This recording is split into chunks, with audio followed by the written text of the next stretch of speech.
And I want to welcome our first speaker, software gardener at softwaregarden.dev and big supporter of Ukraine from our Bratnia Polska, Piotr Przybyl. Welcome, Piotr. Yes, yes. Hello, Привіт. That would be in Ukraine. I was told once that would be Privyv. So that would literally means Привіт.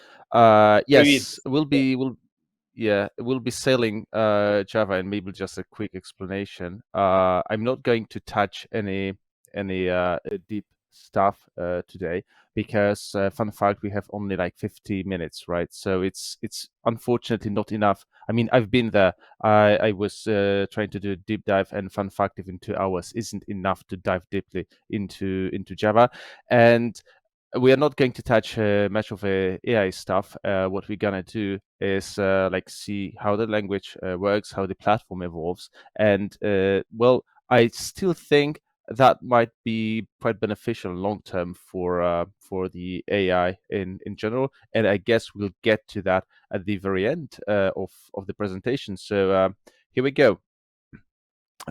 Yes, if you'd love to follow me on social media, you can do that on Twitter or Telegram or Mastodon. I just like Oleg said, I'm a software gardener. If you don't know who software gardener is, just read a fantastic book called Pragmatic Programmer. I'm like one of these test containers community champions. I also work as a trainer from time to time. I give workshops and training sessions, whatnot. And if you'd like to read more about the my insights about Java IT in general, and maybe even pool life advices, please go to my personal page, softwaregarden.dev. And basically, this is me, right? So I've been doing Java. I started doing Java. I realized that yesterday, 20 years ago. So I've been there. I've seen things. I've seen migrations. I've seen high hopes and like promises and whatnot. And still, after being there for 20 years, it's a fantastic place to be. And in terms of Java, unfortunately, unfortunately only in Java. That's what I mean. It's a fantastic time to live because our times could be, as you all know, better in other ways. Yes, little warning before we really dive deeply. Everyone, every human being is prone to make a mistake, right? Including myself. So please verify. I especially when I'm stressed, and I'm stressed also today because this is unfortunately a remote talk, right? So I can't go to Kiev and talk to you face to face. These situations are stressful. Sometimes I slip my tongue and say funny things, like words that seem not to match the context. Yes. So let's talk about Java, the Java that was released like a few days ago, last Tuesday, right? It had 15 jobs in total. And the 16th about Shenandoah didn't make it, but we have release notes here. The slides, by the way, are online, so you can go and follow me if you please, using your browser, or you can stay with me in here, and the links are clickable and whatnot. And I encourage you to maybe later just go and at least grasp the release notes and jobs and whatnot.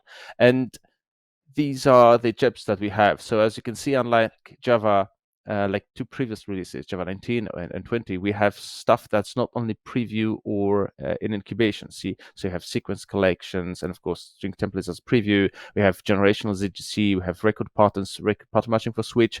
We still have stuff from Project Panama and more goodies when it comes to pattern matching. We have, of course, everyone was waiting for it, right? When it comes to Java, we have virtual threads, we have unnamed classes, good for newbies, scope values, vector API. We are deprecating some things, and we have what I also like, structured concurrency, promoted from incubation to preview, and we'll see when we'll get it as a standard feature.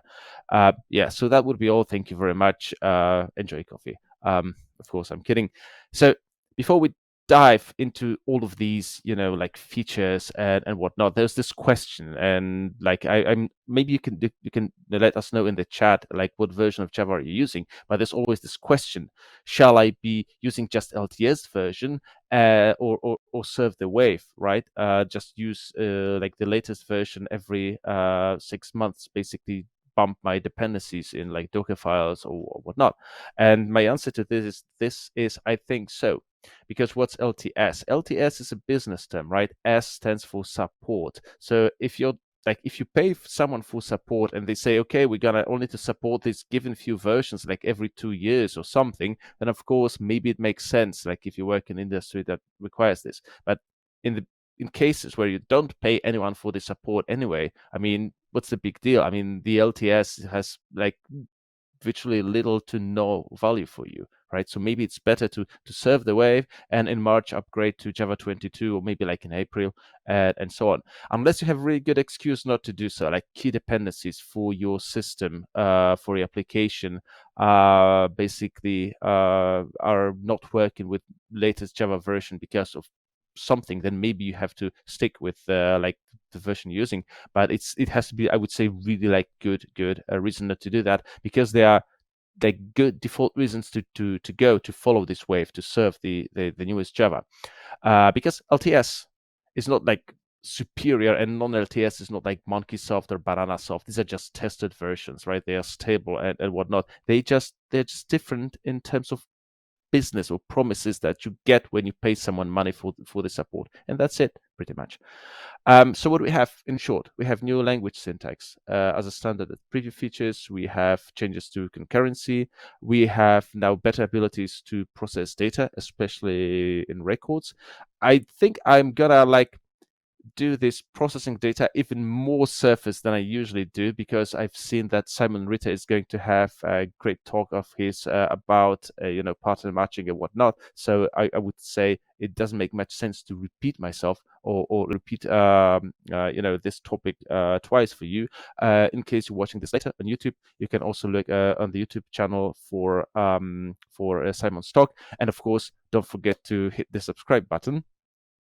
There's also native stuff, like how do we allocate native memory, how do we call do native calls, and there are also other changes like ZGC, sequence collections. We are about to sunset Windows 32 and dynamically loaded or attached agents.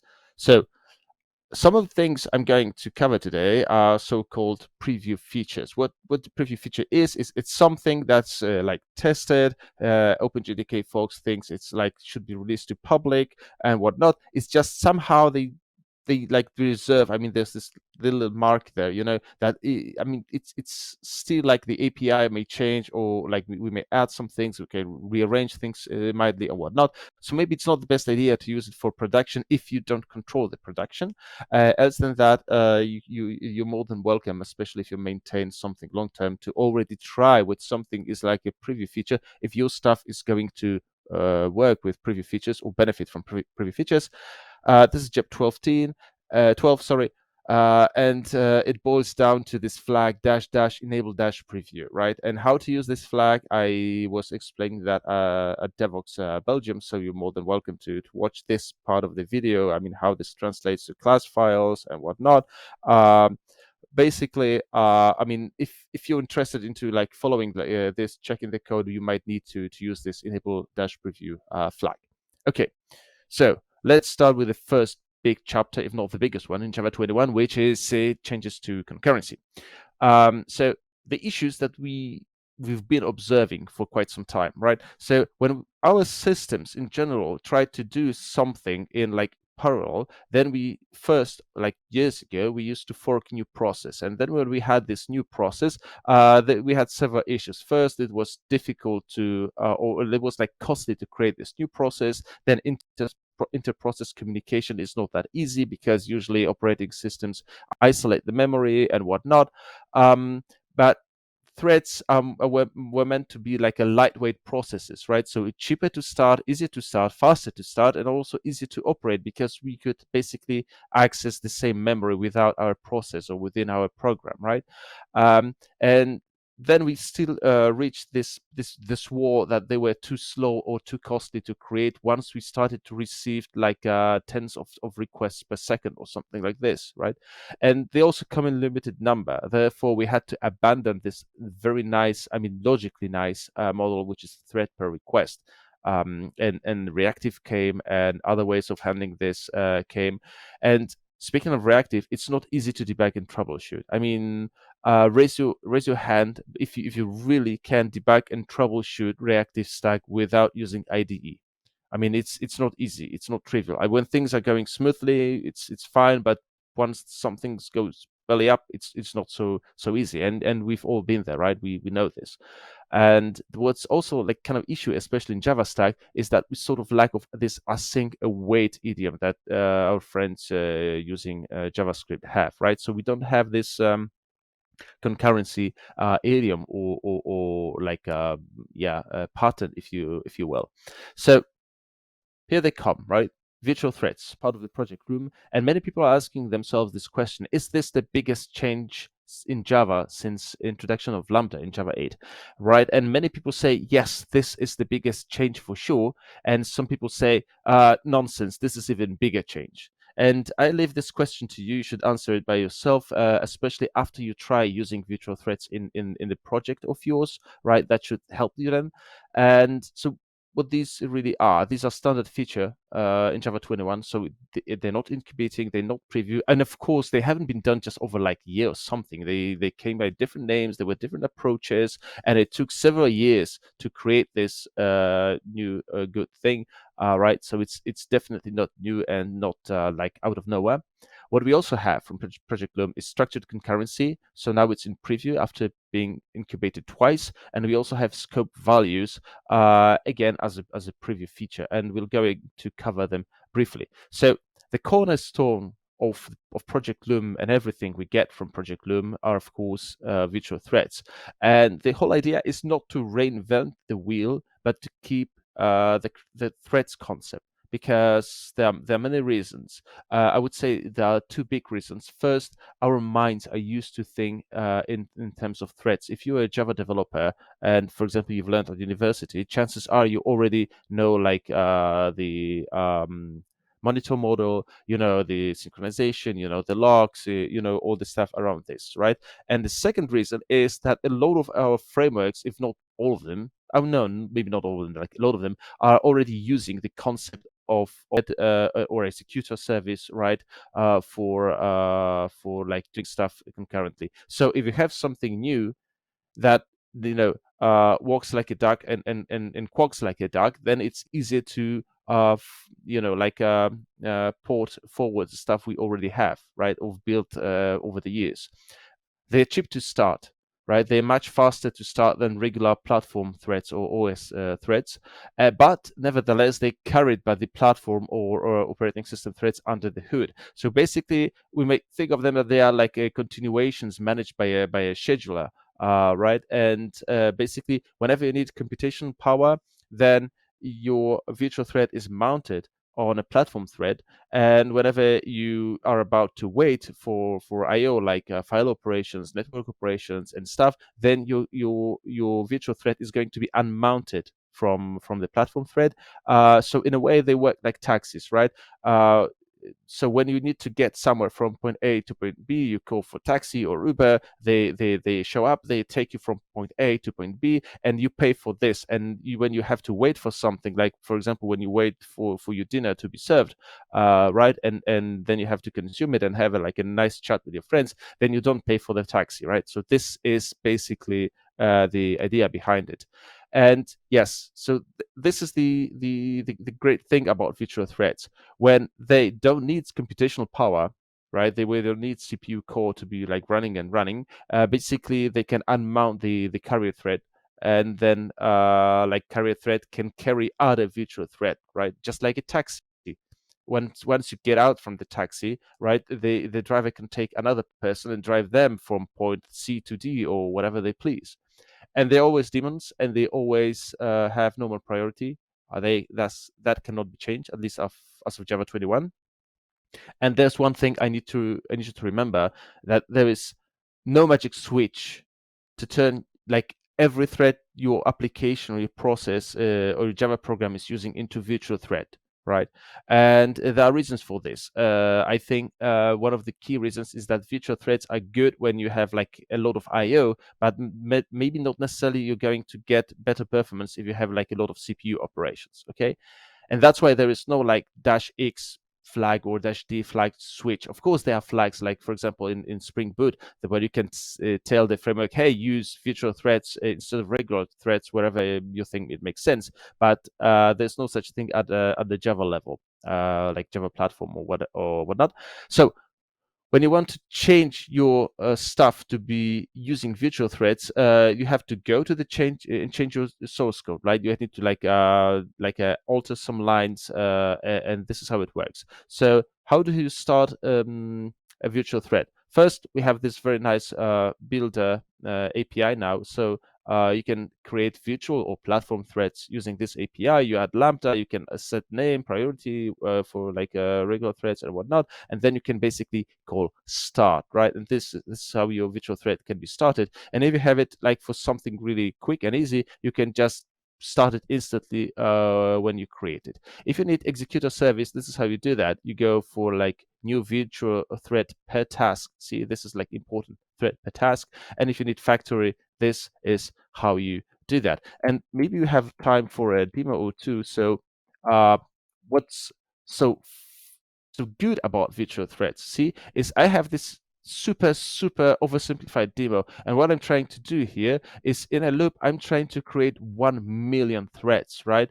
So I say create thread, I start the thread, and every 5,000 threads I basically report, hey, I've managed to create 5,000 threads, right? And then I'm waiting for the whole thing to finish.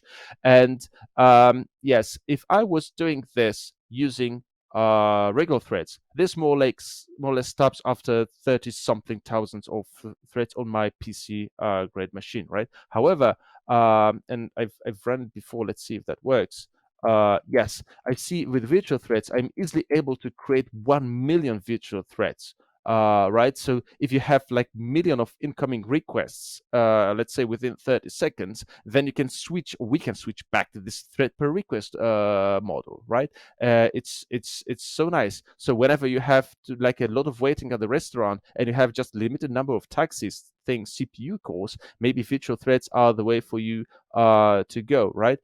See, this is like how they were created. So I'm basically not cheating. Yes, so this is how the virtual threads shine, right? But we need to remember that virtual threads won't squeeze more juice out of our CPU, right? So just by switching to virtual threads, you're not guaranteed to have better performance.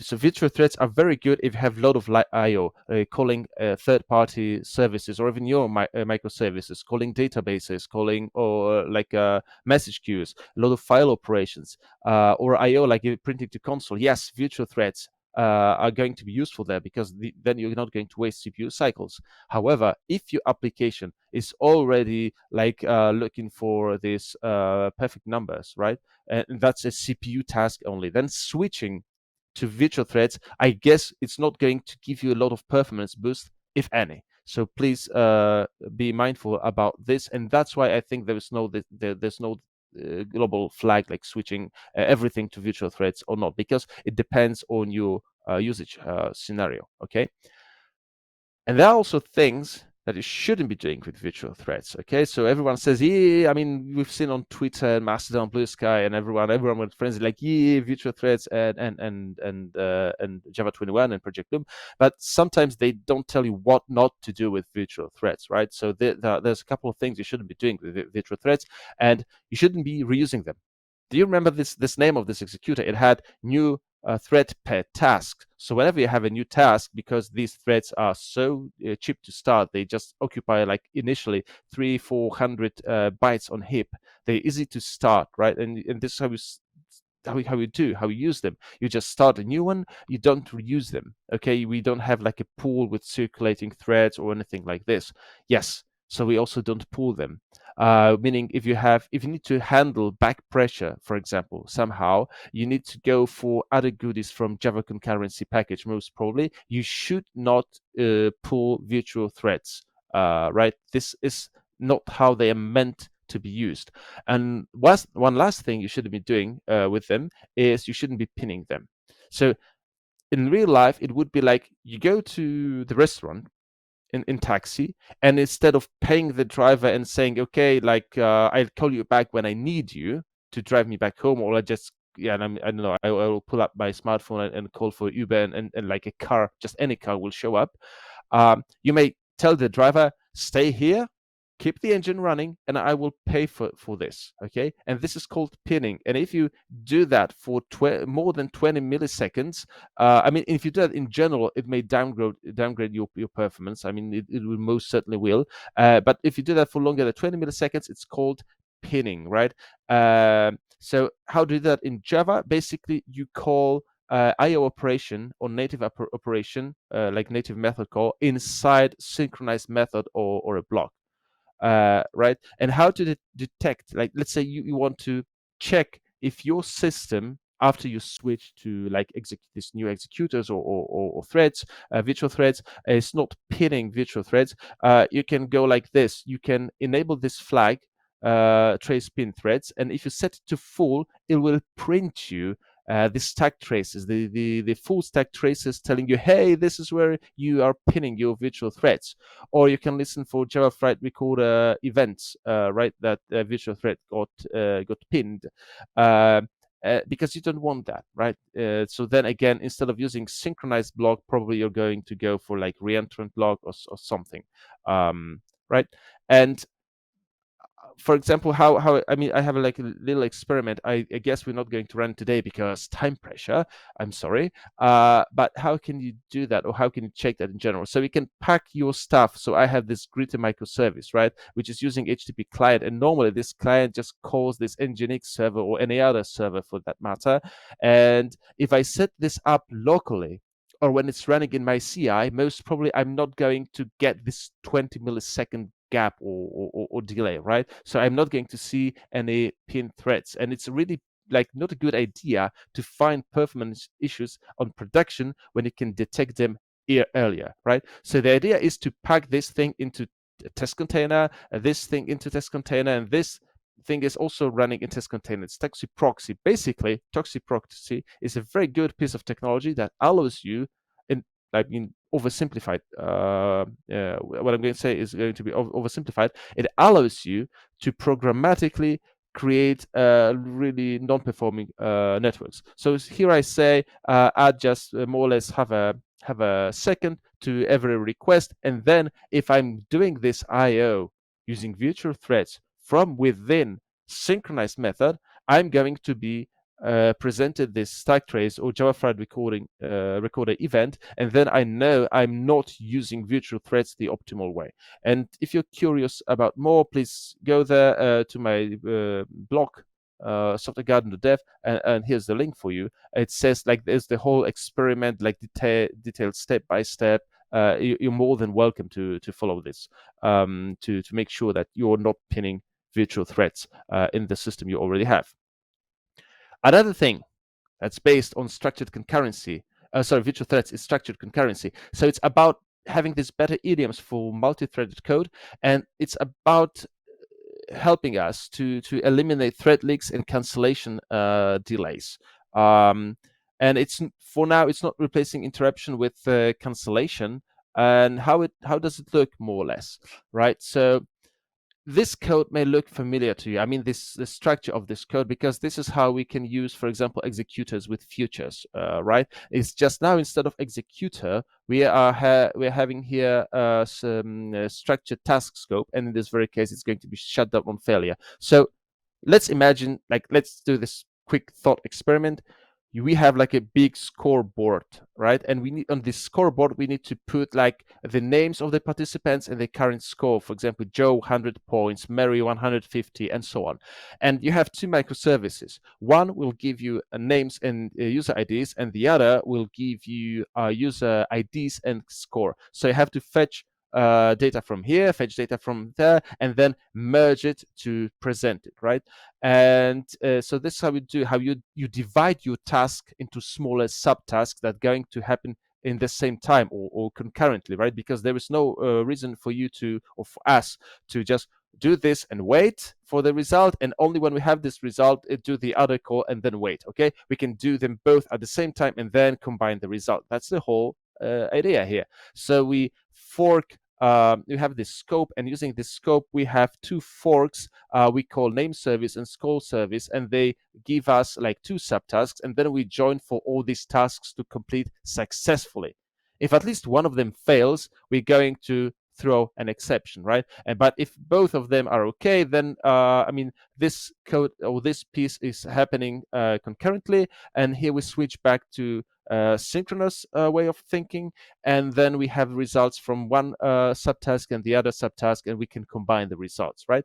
And what's this cancellation thingy? Let's say if we call this thing, right, and this thing instantly, like, okay, no, like no route to service, or the service is down, so instead of like lasting 5 seconds, it's going to tell us immediately you're not going to get the results. So we don't have any way to display these results as requested, right? So instead of waiting 5 seconds here and then in this join, because this thing is running, this thing can cancel every other task or subtask using this scope and instantly throw because it failed, right? So tasks or subtasks or even subtasks can cancel each other, and this is the beauty of it, right? We could also do that using futures, like completable futures and whatnot, and it's just then it becomes like this callback hell, because each future would need to call or cancel every other future, right?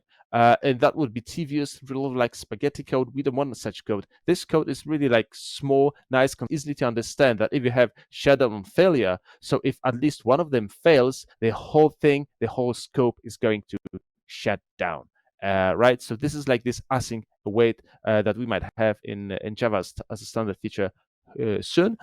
Yes, it gives us this free cancellation, and there are two task scopes by default. The other one is success. Success is, for example, when when at least one subtask finishes successfully, meaning no exception is thrown, then the other tasks are cancelled as well. And possible scenario for this, it might be like this: you have user ID and you need to decode user, also translate user ID into the username, and you have two sources of knowledge. One is the database, which is slow, and the other is cache, that it's fast, but it might be missing, some, or like a load of usernames, right? So instead of like asking cache first, wait for the result, and if there's no result, then ask the database, we can do both at the same time, right? And if the cache is fast enough and has this result, of course, then it comes back sooner, and then we tell database, don't worry, like I already have it, right?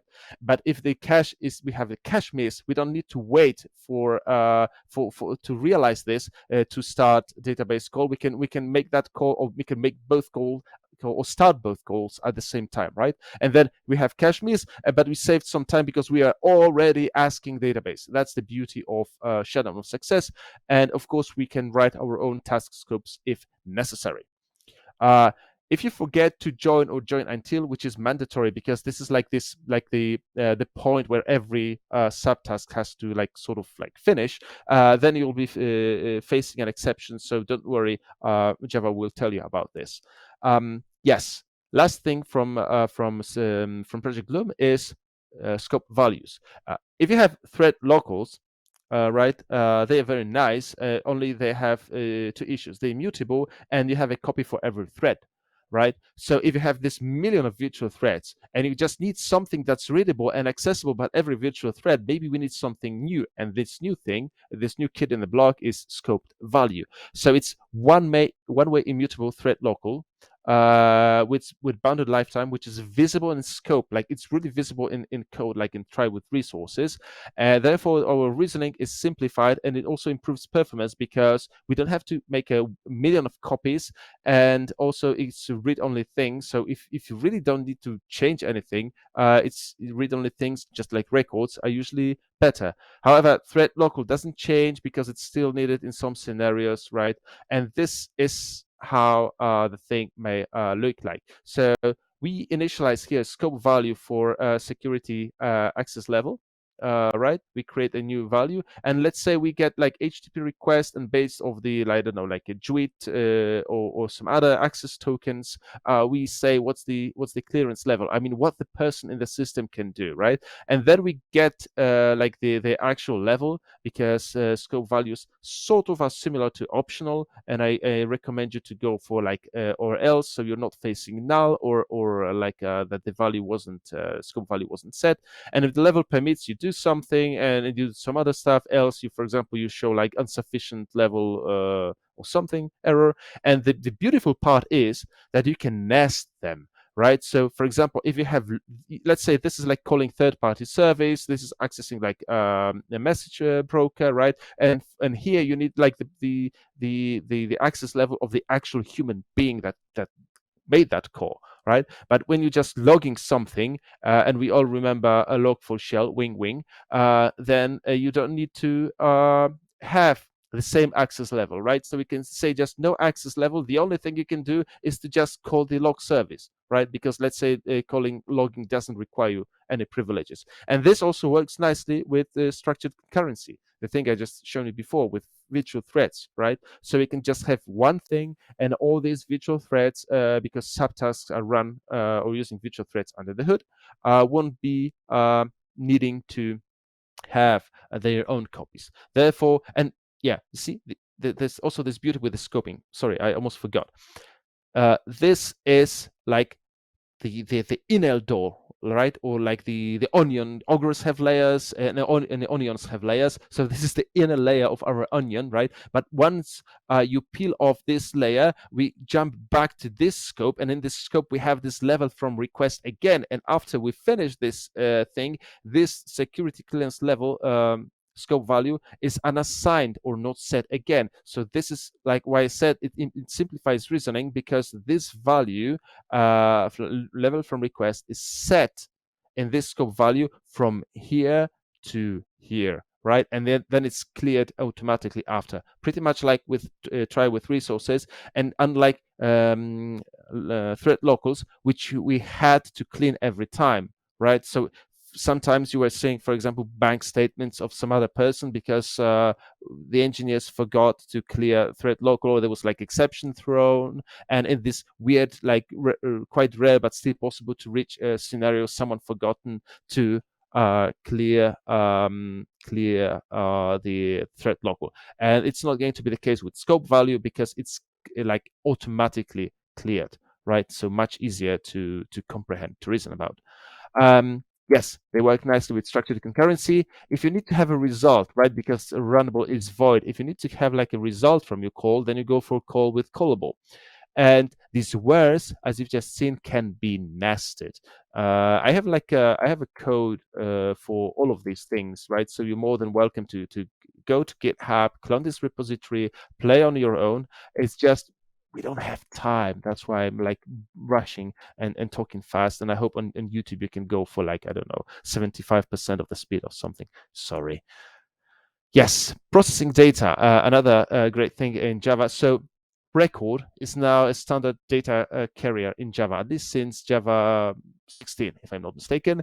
And current syntax might not be easy or pleasant to handle data first flows, because it looks like this. If you're given an object, and if you're interested in this object is an event, then you can alias this, right? And by the way, this works in since Java 16. Previously, we would have to add one more line to cast this object to event E. And then, for example, you want to do something only if this object is an event and like a given field has a value greater than X, right? So this is like a lot of ceremony to do relatively simple things.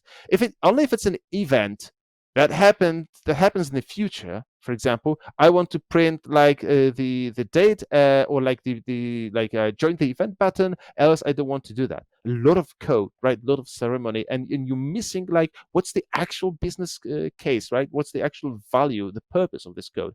So here it comes. Pattern matching for switch, right, which is a standard feature. And we also have record patterns as standard feature, and we have unnamed patterns as first preview feature in Java 21. So good old switch remains the same. If you have switch expressions or switch instructions from Java 5, 7, or 14, they still the same way here. However, what we can do, we'll use this new syntax. First, you don't have to guard switch with this if null, because normally switch would throw you a null pointer exception. Now we can use null or have this branch or case for null. And for example, we can throw another exception, or we can merge it with default, right? For example, for null and default, we could print oops. Then we can check if this object is, for example, an integer. And then we have also another option. It's not that we could check like if it's an integer or long or string or basically any kind of like object, but we can also use called guard. So I can guard this branch of execution and say only if it's on list 17, right? Else I don't want to do that. And one other thing, of course, you can't put this thing above this thing because logically it doesn't make sense, right? If we had an integer without any guard above the one with the guard, then we would never reach this branch if we flip them, right? Had used like a different position. Yes, so switch can be now more null friendly. Switch can now handle objects, not just primitives, enums or strings. Dominant cases like this flipping is not allowed by the compiler. Cases can contain guards, as you've seen, so at least 17. Sealed classes, if you have sealed classes or interfaces and you have like every case right in the switch, then you don't need a default, and even the compiler will tell you so, or your IDE. And pattern matching doesn't work with primitives. I mean, you can go for autoboxing, but I think you wouldn't want to do so because of the performance penalty, right? And it works with both switch expression and switch instruction. If you have this arrow style or break style, it still works, right? And pattern matching doesn't allow fall through, and it makes sense. It's also logical because if you're matching like integer here and a long here, that could even maybe actually work. But let's say you have like a double here and then you're matching string here, right? So then it's like, I mean, how a double could be a string, or vice versa, how a string could be a double, right? That's why we can have fall through with pattern matching. So if you are into this old instruction style, you need to have like a break or return in every branch, else it won't compile. And then we go to record patterns, right? So if you have records, the nice thing is that the components of the records can also be records, okay? So when I have a record that's a value that keeps a double value inside, and I have like a complex number, right? Then I can go for not just check if this is a value, but then I can already sort of decompose or deconstruct what's inside this record. And I can even go like, we have to go deeper than this, right? This is how it works, right? You have to go deeper and spin it. And then when you have this thing deconstructed in here, we don't have to assign like or alias this complex to be C and then call C dot real dot value if I just want to print the real value of it or the imaginary value, okay? All I can do is basically deconstruct it here and then use it as R and I here. Much more concise if you have your data as a record, and this is what I think you should be doing, or we should be doing right now, right? Whenever you can, use records for data processing, like handling and whatnot, and it's already like very well handled by many frameworks. Like Spring is very record oriented these days, I would say. And one last thing from this vlog is record patterns. So they deconstruct, allow deconstructing records with nesting, as you've seen. No other types for now. So if you happen to write Scala, for example, we cannot write our own unapply method. It works with ifs and switches. And this is the last thing from this vlog, sorry. So when we're interested only in a part of something, let's say we're only interested in complex numbers that have real part bigger than 0, and we totally ignore the imaginary part of the complex from the previous slide, then instead of putting like underscore ignored or something, we can use underscore. So underscore was denied in Java 9, right? And now it comes back as part of this unnamed pattern. So you just care if it's record, you don't care what's inside. Or if you care about this component being integer, but not what's like the actual value, then it's unnamed pattern variable. And then we can also like ignore the whole things. Okay, so basically like this, like I told you, if you're interested in a complex that and only in the real part, and then we can add the guard, right? It's a positive thing. Then we can use R here, and we like deliberately ignore the imaginary part because it's not needed anymore by us, right? So this is useful for skipping irrelevant parts of match records in for loops, in catch, for example, instead of saying I'm catching like number format exception underscore ignored, you can just go number format exception underscore, and then you're not able to use it anymore. You just care about the type or the class of the exception, not the exception itself. Yes, and just if this is interesting for you, I really suggest you go and watch Simon Ritter's talk on this. He'll have a whole session dedicated to this, or watch it later on YouTube and hit the bell button. Yes, so native stuff from Project Panama, because things can be really unsafe, as the name says, right? And it can be tedious because we have to create all these stubs and header files and whatnot, right? And it's also limited because if you want to have like a huge part of off-heap memory, for example, you can't use byte buffer because it's limited sort of to 2 gigabytes or something like this, and it can be also slow, right? So we want performance that's at like from Project Panama that's at least as good as of JNI, or maybe even better. And we have this foreign function memory API, which is third preview feature after being incubated 4 or 5 times. So it's like 4 years already. But good news is, if this is true and if it will happen, that this foreign function memory API will become like a standard feature of Java 25. Java 22, sorry, 22 in March next year. Okay, and we have also like vector API incubating. Vector API is good, for example, if you have like 2 arrays, like for this machine learning, right? For example, and we get closer to this, like creating these models and whatnot. So we have this one array of numbers and another array of numbers, and you need to summarize or process it. Like, for example, you have to like summarize the first item from both of them and then have a result, and then second items and have a result, like add index 0 result, add index 2 1 result, add index 2 result, and so on. Then doing this in a loop can be inefficient because our CPUs can, for example, add 4 numbers at the same time. So we can go like 4 numbers in a single CPU instruction and then have a result, right? This is the purpose of vector API. And if your CPU doesn't allow that, then it will downgrade to this one by one approach. So if you're into ML or processing like a lot of data, you definitely want to take a look at vector API. And what are these building blocks of foreign memory access API? We have memory segment. Basically, it's a piece of memory that can be a native, like off-heap memory. It can also be an array and other stuff. And then we have an address. So we can say it starts here. Okay, and then we have layout, and layout says basically what's inside this memory. So instead of calculating the bytes and bits on your own, you can just say, hey, this is an array of elements and each element looks like this, right? You give sort of like the layout or the structure of this element, and then the Java code will do for you the computation. When you say I need to like a second field from third element in this array, it will calculate the bits, then give it to you and do the like little endian, big endian, and whatnot, right? So you don't have to worry. And then we have arena. Arena is something that provides us the boundary. So we use this off-heap memory, for example, when we can, and only in the thread that can, if we want to. And it can also be cleaned using this with resources. And if you're a var handle fanatic, like reflection done safely, you can also do that. Okay, and this is an example how it can work. So it's oversimplified, but let's say what you want to do is want to have 10 integers of heap, right? And we can have, of course, like many more, but this is just for an example, okay? Let's take a demo.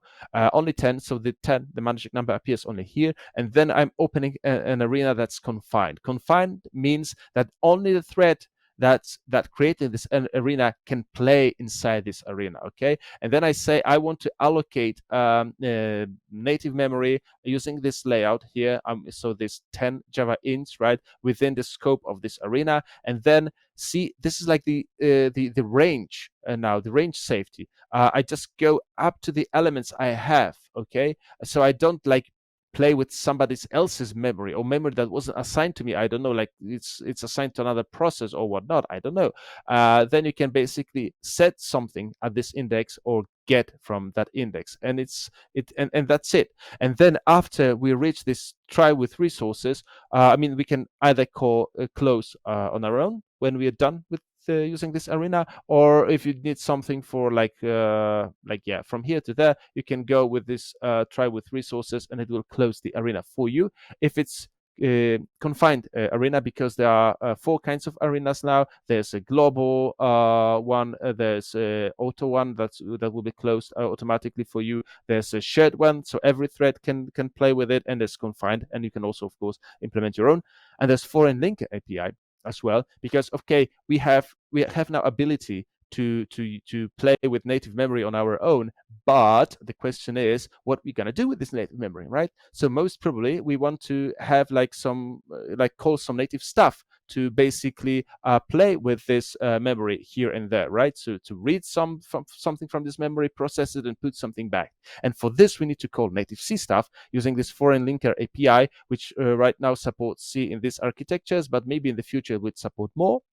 And this is how it may look like if you, for example, need to get the user ID of your current process, right? So we can find the native linker, and the standard library default lookup, and we're looking for a function called getUID, and we know that this function exists because we've read the freaking manual, okay? And we sort of then know what's the layout of it. So let's assume it's going to return as Java short, right? So we sort of need to have or provide but as you can see, not in .h file, but in Java API, right? Fluent API, we sort of say this accepts no argument and returns as Java short, and then we basically make this down call handle and we invoke this thing, right? And this will return us what's current UID of the user running this process. So I'm going to use C code here without doing any stubs, any compilation, any .h files, anything like this, just pure Java code, right? If you don't have Linux, don't worry, I have a test for it written in the code using test containers. You can go and play with this as well and see how easy and nice it is these days. And now we're jumping to somewhat smaller things, meaning not like a big, long-lasting jobs, changes to API or something, but things that give us nevertheless huge improvements, huge performance improvements, and reasons for you why you should be surfing this Java instead of being stuck with Java 8 or 11 or even 17, right? So now we have this generational ZGC, which is a standard feature. Standard or maybe experimental, I don't know. Anyway, we need to recheck. So they still, the aim is that to still have this global stop the word pauses to be shorter than 1 millisecond, while still improve the performance with quite low memory overhead, 3%, more or less, something like this. And it's supposed to handle heaps from hundreds of megabytes to 16 terabytes, right? So I would really love to have a need for such a huge heap, but I know some of us do, and it basically it's an improvement over regular or non-generations that you see. So now heap is mapped into young and old regions, right? So young regions are checked or garbage collected more often because there's this hypothesis that objects in young regions die more often, and if the object survives a number of cycles, then it's promoted to the old region because it seems it's going to stick around for longer, right? And there should be minimal and maybe even no configuration. So there are some configuration flags that allows you some tuning, but you should start without any of them. And we don't have 4 more color bits ahead. Now we have 12 bits. It's just they're not ahead. They are at the end of the pointer, because how ZGC works in general, as you may know, in 64-bit architectures we have 64-bit pointers, right, to point to parts of memory, and with this limitation of 16 terabytes, we only need 44 bits to address every possible object, right? So the idea is we can use this remaining 20 bits for whatever we please, right? So now generations that you see is using these 12 bits to basically give us even better performance with this with this 12 bits, and it's also using load and store barriers because these pointers need to be interpreted. And let me show you again. I'm not going to run it because we don't have time, but I'll show you the results. So this is the result of G1, which is a default garbage collector since Java 1, and I have like a quasi benchmarkish code, right? It's doing nothing except polluting the heap. And when I run this in Java 15 using G1, this was the longest pause. See, like 113 milliseconds. It was quite. I mean, depends. For some people, it's long enough. For some people, it's not. Thank you very much for zooming in. And then for because I don't know how to zoom it in here. Then we had ZGC introduced in Java 15, and then you see the longest pause was like 100 times smaller, right? Which was 1.13 milliseconds. Okay, and you may say, okay, so I switched to ZGC. If you are like in high frequency trading or stuff that you don't want to have this pauses, right? Long stop the word pauses, then you use ZGC. But things get improved. Then you go for generational ZGC in Java 21, and see, now we don't even speak about milliseconds, we speak about microseconds. So it's 30 microseconds. So compare this default setting that you might have in, like, let's say Java 11 versus what you might have in Java 21 if you switch to generations ZGC. I'd say if your pain is long stored the word pauses, okay, caused by garbage collection, then you see, you shouldn't even touch your code. You shouldn't rewrite it, recompile, just deploy it on JDK 21 and run it and benefit from it. Amazing, I would say. Okay, back to the slides. Okay, yes, this is how we enable it. So we just go for XXZ generational, right? And of course you set the maximum heap size, and you need to say use ZGC, which is like use ZGC in general. In the future, this behavior may flip, so we'll have to like disable a generational ZGC. There are also, like, the new thing that we have is sequence collections, a standard feature. What are these? Basically, some collections recognize the concept of sequence. Okay, so lists are sequence, obviously. Some sets or maps are sequenced, so we can process the items that are kept inside these collections in a certain order, right? Certain sequence, basically. So what we have now is the methods that say, for example, get first on a list, or add last, okay, or remove last, or for Java that would be, sorry, for map that would be like put last or something like this. And we also have a very nice view which is called reversed. So for example, if you have a for loop and you need to process your collection in, like, from back to the beginning, then you just call collection.reverse, and that's it, right? This is what you have. You don't have to do like a stream, reverse it, and then collect again and waste memory and CPU cycles and whatnot. It's not needed anymore. And here are the links for these new interfaces. And if you need to have like unmodifiable sequence collection, you can also have it. There are string templates, also a fine thing in as a first preview feature in Java 21. And this is how we are used to make strings in Java, right? And it's like, it's not so easy. We have a variable here and a call here, right? Some people say maybe we should go for string builder or buffer. Okay, is it much more readable? I'm not so sure. Okay, so some people say by my language can already do that, like PHP, Kotlin, Scala, JavaScript, whatever. Yeah, of course your language can do that, but it can also do this, right? Like, then it's really easy to be vulnerable for SQL injection or malicious code injection, Log4j injection, like any kind of injection, basically. And so it's like doing string concatenation this way. I mean, it's dummy. So Java wants to go one step ahead. Okay, so we should have string templates, and now we have this string template which is imported into every source file, and then you can go like this. You can use it with regular strings or text blocks, which are also regular strings, just a different way of creating them, right? So if you have a variable called first name, middle name, and last name, then you can basically create a string like this, right? And it will be imported for us.